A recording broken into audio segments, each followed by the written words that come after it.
And today we're reacting to horror movie fates where you'd beg for death. A lot of the time, I wouldn't even get to the horror movie fate part. I'd already be dead because I jumped out the car. You know what I'm saying? Going 70 miles an hour. Or I grabbed the gun out of the perpetrator's waistband and I hit myself in the head and him, but I hit him first. You know what I'm saying? Let's get to the video. Let's do it.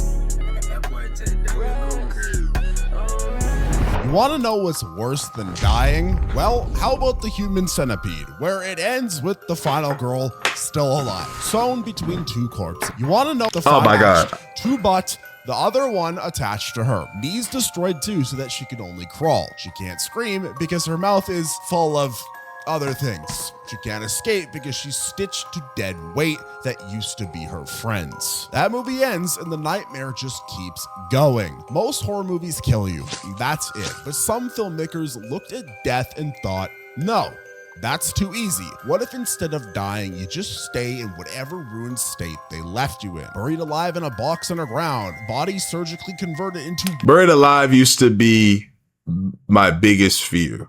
I think it still is, but I think drowning is up there too. Walrus. I think drowning might have like went over it. In a building that rewrites reality. 24 minutes. Exit doors stop existing. These are horror movie fates that are worse than death and exactly how they would feel like if you had to go through them. We're putting you, yes you, in each one to see exactly how long you would last. And spoiler alert, not long. Wallace Brighton is a podcaster, which already tells you his decision-making skills are questionable. I mean, what type of career is that? And in 2014, he flies to Canada to interview a guy he found on the... Drowning is painless, I heard. I don't know. Like, I feel like that shit is probably extremely painful because it's flooding your lungs. You know, get no air. Like, no air. Think about, like, when you held your breath underwater, you were like, the panic. Maybe the panic is like... It seems as if it hurts, you know what I'm saying? Because you're panicking, but maybe when it's all said and done, it's like blissful. You just, you know what I'm saying? Internet who claims to have stories about a walrus. This man is not a marine biologist. He's just some really old dude with feelings about walruses, if you catch my drift. Wallace drives hours into the middle of nowhere, which is like Canada anywhere. It's horrible up here. I hate it up here. Literally, it's so damn cold. He literally just does it because content is content. The old man drugs his tea within the first 10 minutes, and Wallace wakes up with one leg already amputated because the interview is now a surgery. Sorry, guys. My Twitch guys. It's okay. So what happened was the old man, for my Twitch people, old man had drugged this guy and amputated his leg. This is what you get for drinking old man tea. Next few days, this lunatic removes Wallace's other leg. W joke. Oh no, I didn't do that on purpose. That wasn't me. I didn't do that on purpose. That just like, that was perfect timing and all that. Like, I didn't do that. I swear. Cuts the bones down and shit disconnected. Tusks, sews his arms to his sides so they work as flippers, cut out his tongue, and stitches him into a full bodysuit made out of human skin so he looks and moves like a walrus. What? Wallace, the walrus. Who could have saw that coming? He is also awake for a lot of this, and the only sound he can make are whatever noises a broken... What movie is this? Who made this? This is like, I don't know. Who sat down, made this, and then everybody cleared the script and was like, yeah, let's do it. This is the one. Walrus could make, which the film accurately portrays as deeply unsettling. Here's the part that makes it worse than death, though. Wallace gets rescued. His friends find him. The cops... Oh, God. His friends find him? Guys, if you found me somewhere sewn and created into a walrus, kill me right then. Don't let me leave. Don't let my family see me like this. If one of y'all were to walk in and be like, Dior?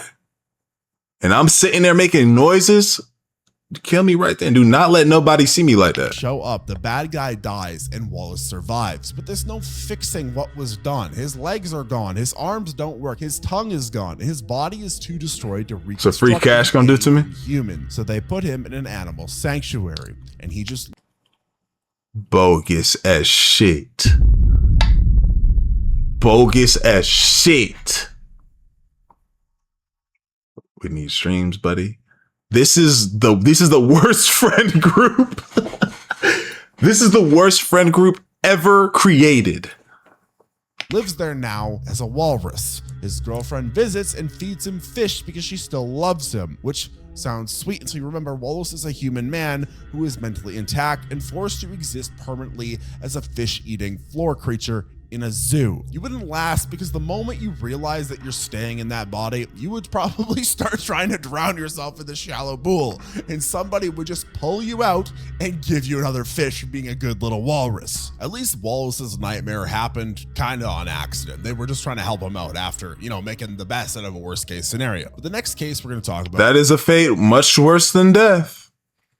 This is, they're not lying. That is fitting. I've never heard of that sorry ass movie. Designed on purpose by a surgeon who sat down, planned the whole thing out, and still thought this was a good idea. And this movie traumatized me when I was 14 when I first heard about it, because of course you got to watch this movie if you're 14. You're like, that sounds I watched the second one too. Stupid. Even worse than the first. Weird. Of course I'm going to watch it. Two American tourists get a flat tire in Germany, which is already the setup to a problem you can see coming. And they knock on the door of the nearest house to ask for help.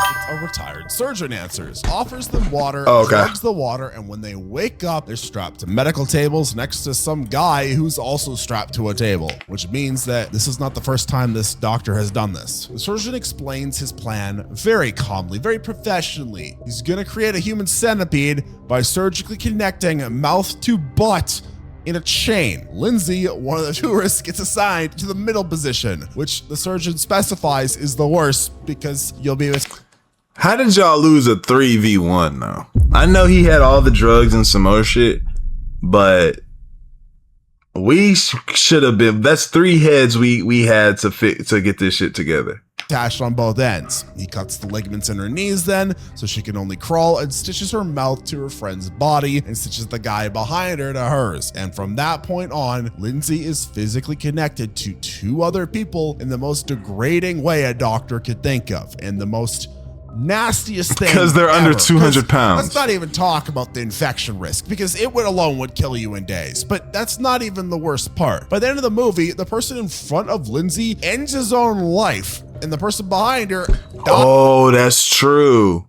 Yeah, it was bogus as shit, y'all. So the guy in the front killed, he didn't kill the main guy. It was something where he was a pivotal part where he was close to being like I forgot what he did, but he killed him. He took his life. He stabbed him, right? He stabbed the guy. It seemed like the guy was gone, and then he offed himself on some nigga, you selfish as shit.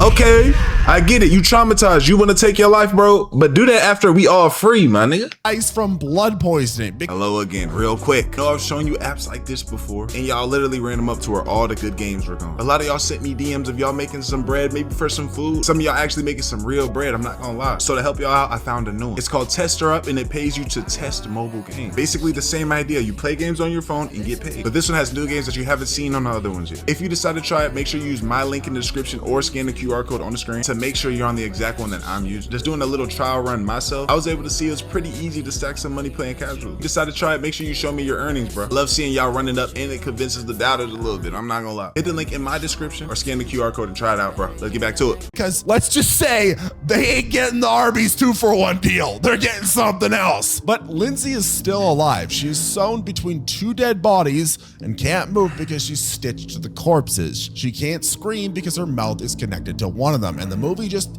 ends pretty much they're sobbing in silence. Oh yeah, no, he does kill.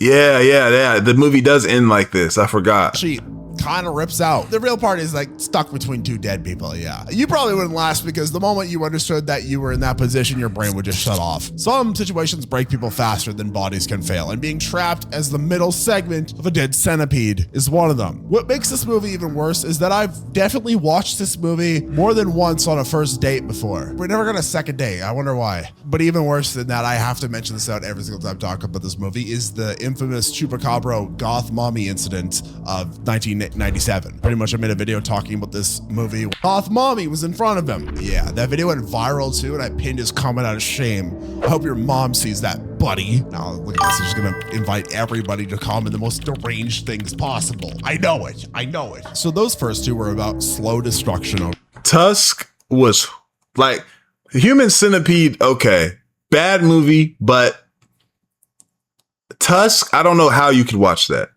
For days, but some horror movies don't bother with slow. They just break your entire body in under 3 minutes and leave you alive to experience what happens after every bone snaps. Hold on now. Olga is a dancer at a prestigious academy in Berlin, and one day she decides she wants to quit because the vibes are off and she's getting a weird feeling about the teachers, which is the correct instinct because the teachers are witches. That's right, not bitches, but witches. She tries to leave during a rehearsal, walks into the studio to grab her stuff, and that's when the witches decide to make an example out of her using another dancer as a psychic remote control. One of the students starts rehearsing a routine in a different room, and every movement she makes gets transferred onto Olga's body, but wrong. When the dancer jumps, Olga's bones twist. When the dancer spins, Olga's spine bends. Oh God.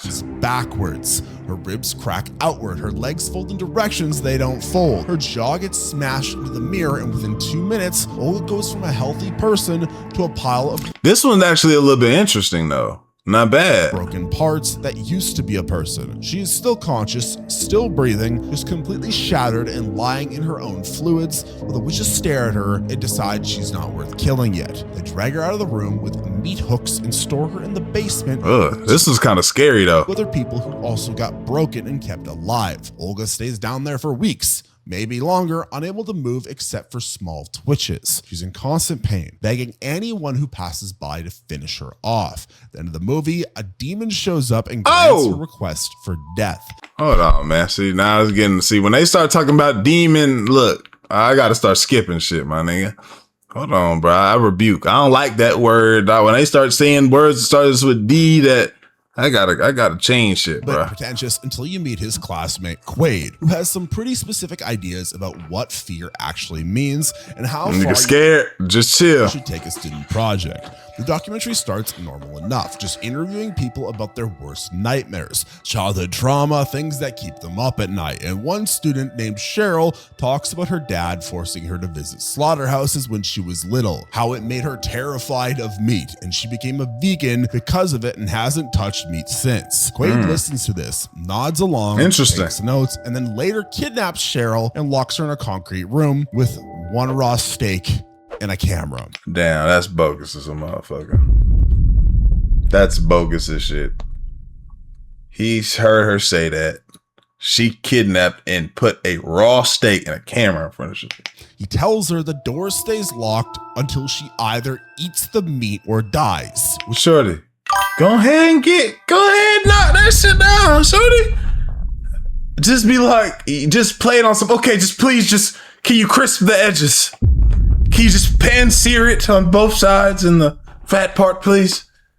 Like, I'll eat it raw, but just please, a little something, a little seasoning on that bitch too. Whatever comes first. And then he just leaves and waits. This is not quick torture. It's a slow one because Cheryl's in there for days getting hungry while the steak rots and grows. Ma'am, eat that. See, nah, hell nah. See, now it's too late. Now, you might as well just die. Ain't no way I'm eating that.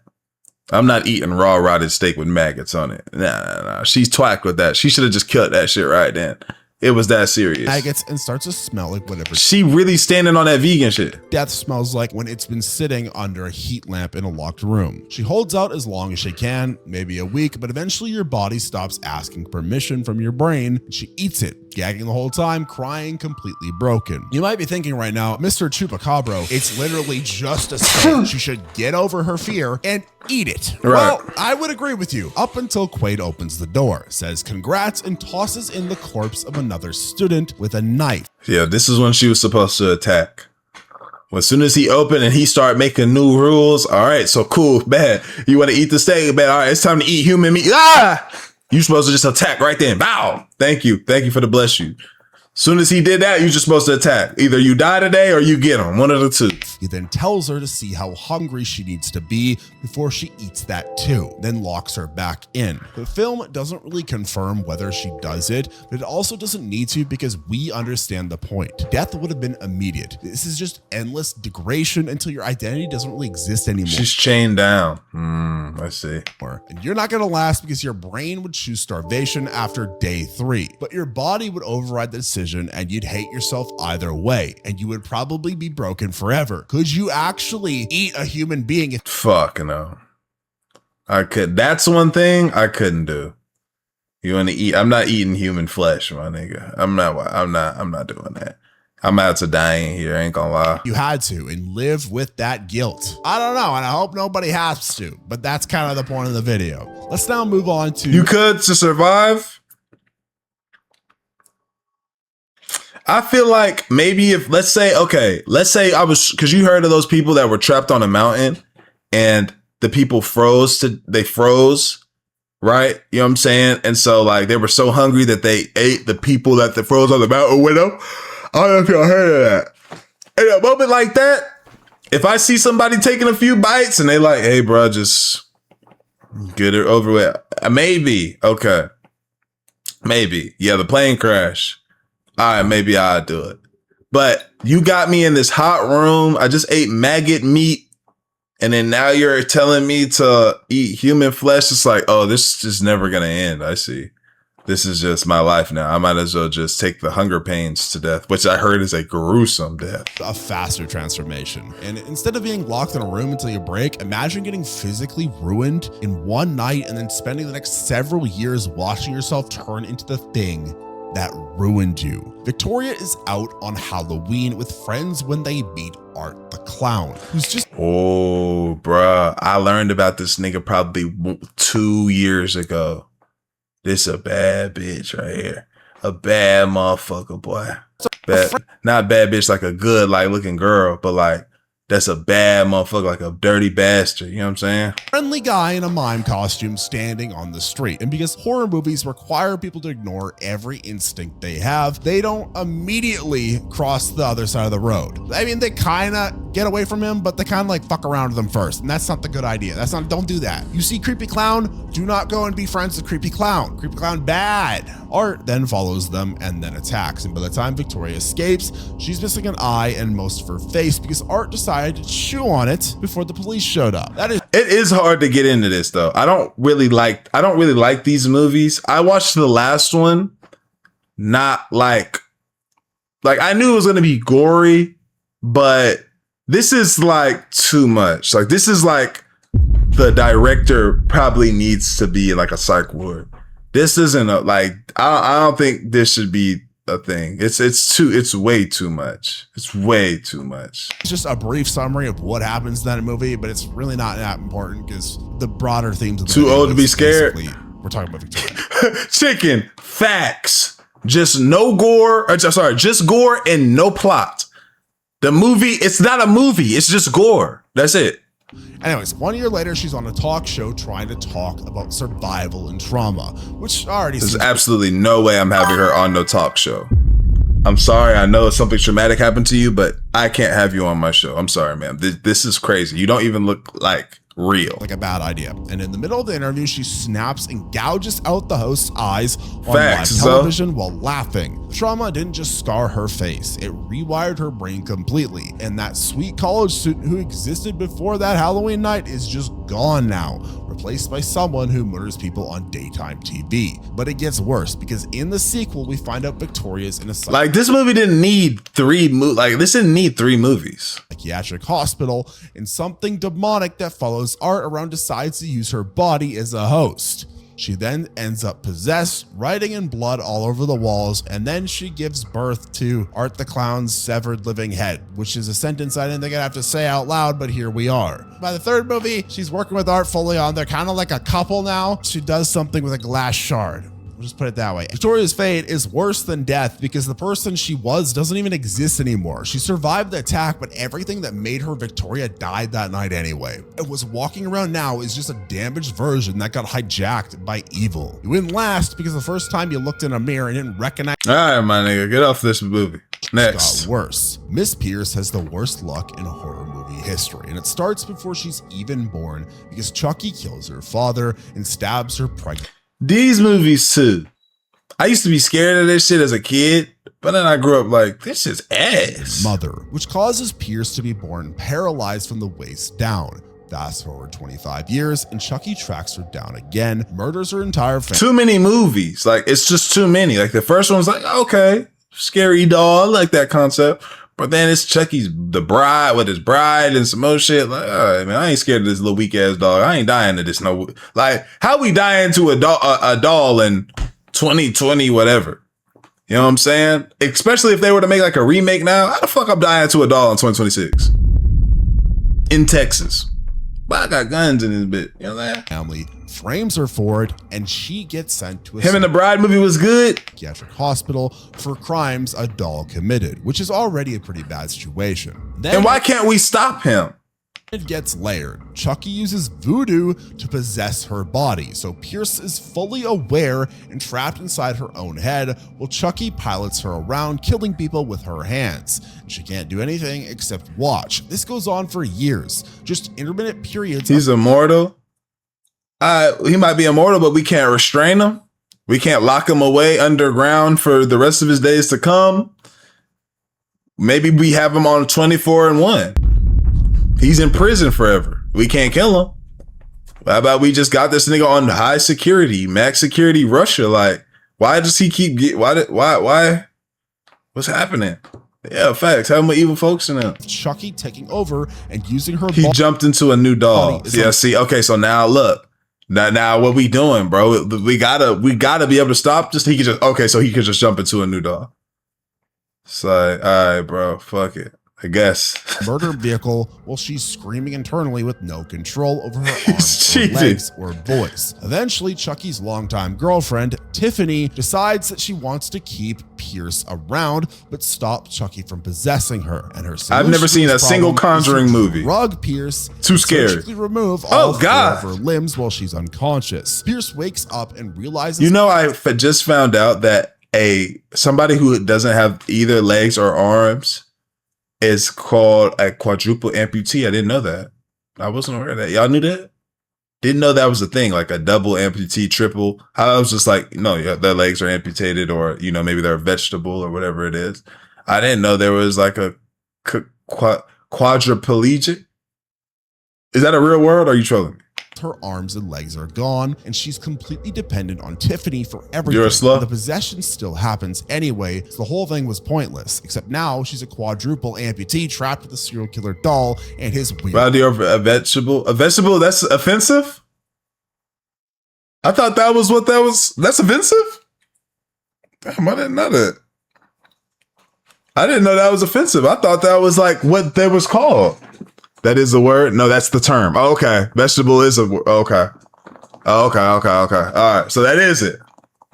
Okay. No, that's just funny. Got it. This is years of the most worst horror you can think of. Already paralyzed, then framed, then institutionalized, then possessed, vegetable is then no brain dismembered, activity. And through all of it, Okay, Miss Pierce stays conscious and aware and filled with rage that has nowhere to go because she physically cannot do anything. You, me, we ain't last this because hope is a thing that requires a future. And Pierce's situation makes Okay, I pretty got it, clear there Token. isn't going to be one. At a certain point, your brain just stops trying to fix problems it knows can't be fixed, like my dating life. And being a limbless possession target with no rescue coming is that point. Let's move on Yikes. though. 3 years is a long time to spend looking for somebody, but that's how long Rex searches for his girlfriend Saskia after she disappears from a gas station.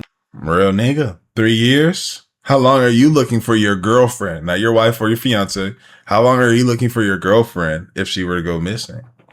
For 3 years. I'm gonna do a good, I'm gonna be hands-on, like boots on land every day for a year straight. I feel like after that, my morale is just gonna be so like, people are gonna be saying, "Yo, Dior, you haven't been working. Like, you haven't went to work, bro. You haven't seen your kid. Like, you need to focus. Like, you need to start your life again. Sorry, man." And enough of those comments will just make you be like, "All right, you're right, man. All right, fine, fuck it, all right," and you'll start, having to live your life again. But a full year, I'll be getting busy. Nobody sees anything useful. He plasters missing person posters everywhere, does media interviews, basically makes finding her his entire personality. And then one day, the guy who took her just walks up and introduces himself. His name is Raymond. He's a chemistry teacher with a wife and kids. And he tells Rex he'll explain exactly what happened to Saskia if Rex agrees to experience the same thing she did. That's crazy. Is he would have came up to me and said some shit like that, and I just would have started swinging on that nigga. If I already was in the mental state where I was looking for my woman for 3 years straight, say something like that to me if you want to. I probably killed you. Yes, you probably didn't make it away from there, and I went to prison forever. It's clearly a bad offer. Raymond's essentially saying, drink this poison and find out if you die. And Rex knows this. You can see him thinking about it, weighing whether satisfying his curiosity is worth whatever is about to happen. And then he drinks the coffee anyway, because 3 years of obsession doesn't lead to good choices. Rex wakes up in complete darkness inside a wooden coffin buried underground. No! That's where the movie ends. He's 6 feet under the dirt. No one knows where he is. Raymond's You idiot! You idiot. You idiot. You went out like that? You just let this nigga? No, bro, we would have been fighting in the street. Help, help. He knows where my wife is. Already home with his family acting normal, and Rex gets to spend his final hours understanding exactly what Saskia went through before she suffocated in the same kind of box. The film's last shot is Rex screaming in the coffin while we see a newspaper at Raymond's house listing both of them as missing persons, which means no rescue is coming because no one's even looking in the right country. Being buried alive is a specific kind of nightmare that doesn't really need much. I saw a video where if you're buried alive, you're supposed to try and punch and keep punching until you break through, and then all the dirt falls through. Or was that Kill Bill? That might have been Kill Bill. It's dark. You can't move. It probably smells. If you fart in the box, you're going to have that sticking up the place the entire time. The air is running out, and every second your brain is just screaming at you to escape while your hands scrape uselessly at wood. You wouldn't last this because panic uses oxygen faster than calm does. And you'd burn your way through your air supply trying to claw your way out of a box that's surrounded by dirt that weighs more than a car. Smart thinking. I don't know, bro. I feel like I did. Rex chose his nightmare because he needed the answers. But sometimes the worst fates are the ones you create trying to do the right thing. I guess you would be more willing. It's more possible to climb through the dirt on some zombie shit rather than be stuck in the box. Like, it's worth trying. Would you rather suffocate in the box or suffocate in some dirt and just kind of try to fight through? I feel like I could get through there. The person you're trying to save is the person you end up destroying, and you have to live with that. A thick mist rolls into town carrying creatures that kill anything they touch. The mist! And after being at a grocery store with a bunch of crazy people for a while, David grabs his 8-year-old son and a few survivors and drives through it to find safety. He's listening to the radio. He's watched monsters pull apart anyone who goes outside, but eventually they run out of gas in the middle of nowhere with things circling the car, and David has to make a calculation. He has 5 people in the vehicle and 4 bullets in the gun, and he decides that dying fast is better than getting torn apart slowly. Guys, y'all know when I be saying I'll do XYZ to my family so that would to put them out of misery so they don't have to go through shit. This is where I saw this. I was like, oh man, this makes sense. You feel me? Like, I was like, oh no, I ain't gonna lie, that's a real nigga. Like, he didn't want his family to feel that. So he was like, I'll take care of it. I'll do it. I ain't gonna lie. Like, when I saw that, I was like, oh yeah, okay. I could get behind that in an event like this. But then when what was bad was whenever they pulled up. At that point, I'm not gonna let them save me though. Like, I already did what was done. I'm just going to take my life too. I'm not going to be saved. In the fog. And normally he would be right. So he shoots his own son first, point blank, and then the other 3 adults. And he's holding the empty gun when the mist starts to clear. Oh, right, because he didn't have an extra bullet. I forgot about that. The military rolls through with flamethrowers killing the creatures. Rescue he was going to let the aliens eat him. He was waiting for arrives maybe 90 seconds after he murders his own child. David realizes if that he just waited 2 more minutes, everyone in the car would have been fine. The film ends on his face as he screams. Nah, I would attack one of them soldiers. Ah! They would have had to kill me. They'd be like, oh shit, he's possessed. Oh, he's infected. They would have faced me right then. I'd have been biting ankles and some more shit. Surrounded by soldiers and survivors who have no idea what he's just done. That's it. There's no resolution. Never give up was the moral of the story. No forgiveness. Just a man who has to wake up every single day knowing that he killed his son for literally no reason. This is a type of psychological destruction on a level that does not heal. David doesn't get injured. He doesn't get tortured. He doesn't lose a limb. He just has to exist with the knowledge that he made the worst possible choice at the worst possible time, and there is no taking that back. I ain't hold nobody. Because guilt like that does not fade. It sits in your chest and grows, and eventually you would realize that surviving was the actual punishment, and dying with them would have been the mercy you always wanted. David's hell was mental. He'll be stuck in his own head with a memory he'll never be able to escape. What if the building itself will you leave, and reality stopped working the way it's supposed to? A reality TV crew decides to film a ghost hunting episode inside an abandoned psychiatric hospital, which is already a decision that shows poor planning, and they lock themselves inside overnight to prove how brave they are. For the first hour, it's just them wandering around with night vision cameras, making jokes. Yeah, The Mist so far was the only good. I haven't seen a lot of the other ones, but from the ones I've seen, Mist was the only one I really enjoyed when I saw it. Spooky noises, standard ghost show stuff. But then they try to leave, and the front door doesn't open to the outside anymore. It opens to another hallway. Every exit they find leads deeper into the building instead of out of it. The hospital's layout starts changing. Hallways stretch longer than they should. Stairwells loop back on. Great question, EP. Time stops making sense because their watches say it's morning, but it's still dark outside, and their food rots in minutes. They're trapped inside a building that's rewriting physics to keep them there, and they're ghosts of former patients. Oh no! And doctors start showing up to make sure they don't get too comfortable. The crew gets picked off one at a time by things that pull them into elevator shafts or stab them in the dark. And the last guy, Lance, spends weeks wandering alone through infinite corridors, eating rats and losing his mind. The footage shows him getting skinnier and more incoherent until he's just babbling at the camera about nothing. And then the hospital's ghost doctor finally finishes the job by lobotomizing him. Lance survives the procedure. What's that mean? What's that one? Just doesn't survive as Lance. The last scene is him drooling in a wheelchair with dead eyes while spirits walk past him like he's a... I would never watch this movie. Destroy his brain. Oh, okay. I would never watch this movie. Nah, this is too much. Freaking cactus or a piece of furniture. The horror here is being trapped in a place where doors don't lead to exits, where walking forward just takes you in circles, where the entire ability decides that you're not leaving anytime soon, and then surviving through that for weeks, if not... Wait, why is that like just a normal procedure? Like, why would they do that? Why would you ever get lobotomized? What do they do that for, like, in the real world? Months, all to know that it was just for nothing. You wouldn't last because your brain needs logic to process these escape routes. And once you realize that the rules don't apply anymore, that's when the panic turns into something permanent, and it just sits there vibrating until you're not you anymore. Let's now move on. A field of tall grass. Back in the day shit. Well, why the hell would they do that back in the day?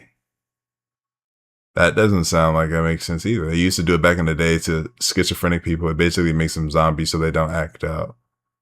Yeah, you might as well just take their life at that point.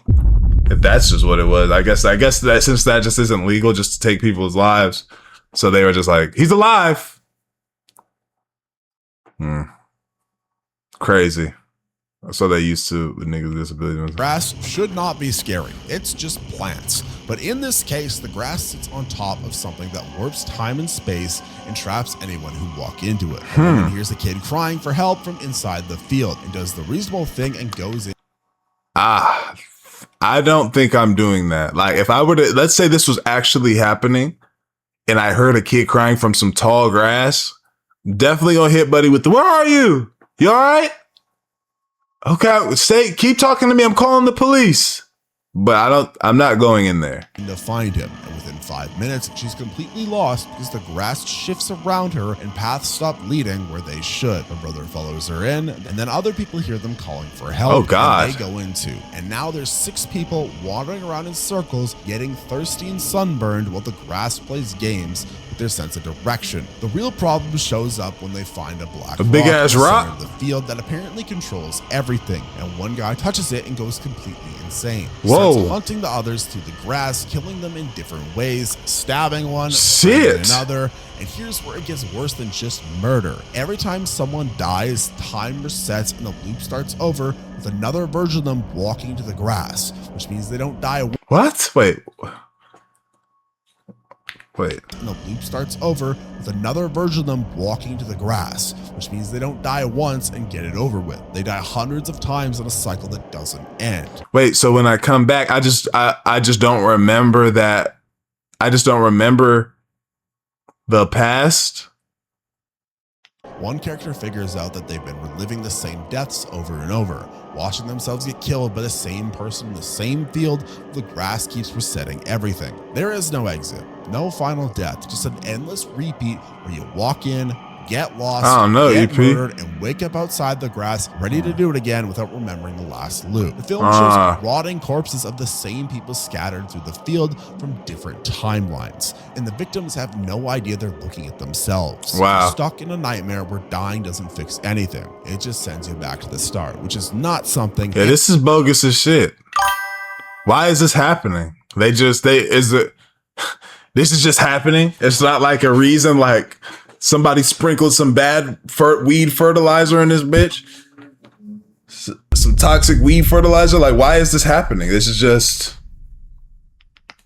happening.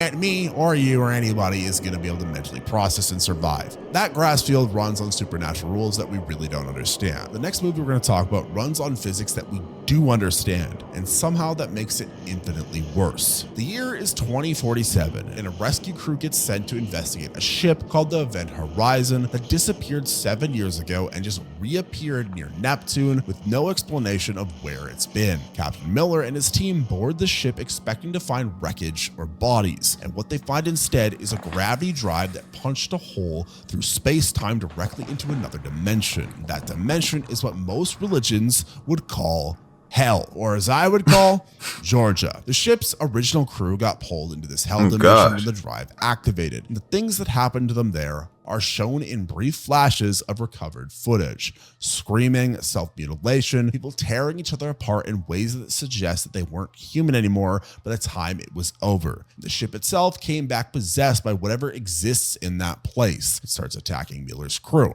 showing them hallucinations of their worst fears, driving them insane one by one. And Miller realizes the only way to save anyone is to physically separate his crew from the gravity drive by blowing the ship in two. He manually sets the explosives, knowing that it'll trap him on the wrong side of the evil core of the ship. The last thing we see is Miller's Miller. The drive pulls him backwards through the portal into the hell dimension while he's damn, wait, hold on, Miller. Escapes. You have to stay there for the rest of eternity to come? I'm not making that sacrifice, goddamn. Hell no, I ain't doing that. If I gotta live there for the rest of time, no, we gonna have to just go through this together.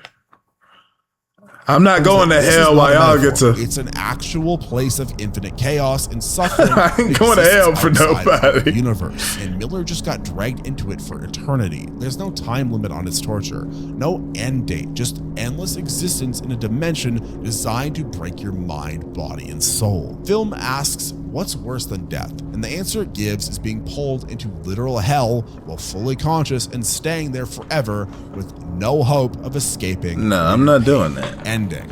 I'm not doing that. I'm not going to hell for niggas. Fuck no. Hell no, that's crazy. He's like, I'm gonna take this one for the team. Hey, y'all get to go live y'all life. I'm gonna stay here back. Nah. That being said, let me know what y'all think, man. Like the video, sub up, comment to the channel. I appreciate the grip for we are gone, man. ADD, let do it.